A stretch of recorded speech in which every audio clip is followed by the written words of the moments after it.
आज आपण आलोय शंकरनगर येथील प्राथमिक आरोग्य केंद्रामध्ये. इथे येण्याचं कारण जर आपण पाहिलं, ते कारण पहिल्यांदा आम्ही तुम्हाला सांगतो.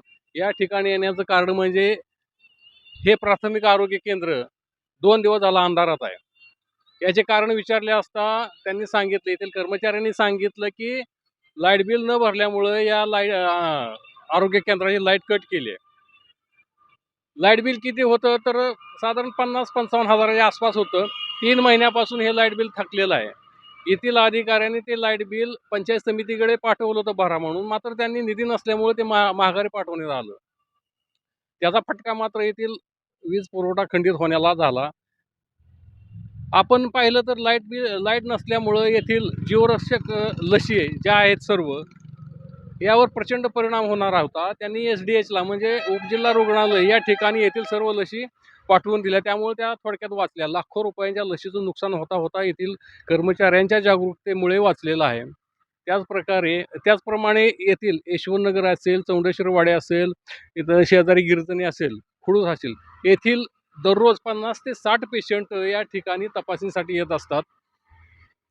याबाबत जिल्हा आरोग्य अधिकारी डॉक्टर संतोष नवले यांच्याशी संपर्क साधला असता त्यांनी सांगितलं की आम्ही 23 तारखेलाच ते लाईट बिल जे आहे ते पंचायत समितीकडे पाठवलेलं आहे. तरी पण आम्ही आणखी आरोग्य अधिकारी आहेत, तालुका आरोग्य अधिकारी यांना विचारून सांगतील किंवा आज उद्या लाईट चालूही होईल. मात्र जे 2 दिवस येथील रुग्णांची गैरसोय झाली, जे रुग्ण आपल्या हक्काचा दवाखाना म्हणून या ठिकाणी येतात उपचारासाठी, त्यांची जी गैरसोय झाली, याला जबाबदार कोण हा प्रश्न सर्वसामान्य नागरिक सध्या विचारत आहेत. आपण तपासणी कक्षात आलोय. या ठिकाणी पाहिलं तर पूर्ण अंधार दिसतोय बा. या अंधारातच वैद्यकीय अधिकारी उपस्थित असलेले वैद्यकीय अधिकारी हे रुग्णांची सेवा करताना दिसत आहेत. त्या अंधारामध्ये मोबाईलचा टॉर्च लावून ते रुग्णांना इंजेक्शन, गोळ्या, औषध लिहून देताना दिसत आहेत.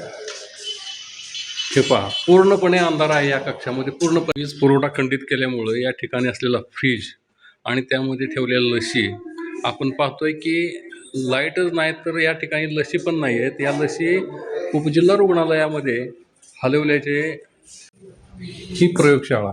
या ठिकाणी रुग्णांचं रक्त, लघवी सगळं तपासलं जातं. आपण पाहिलं तर सगळे बटणं चालू आहेत, मात्र या ठिकाणी लाईट नाही आणि पेशंटची तपासणी इथं चालू आहे, ती पण अंधारातच आहे.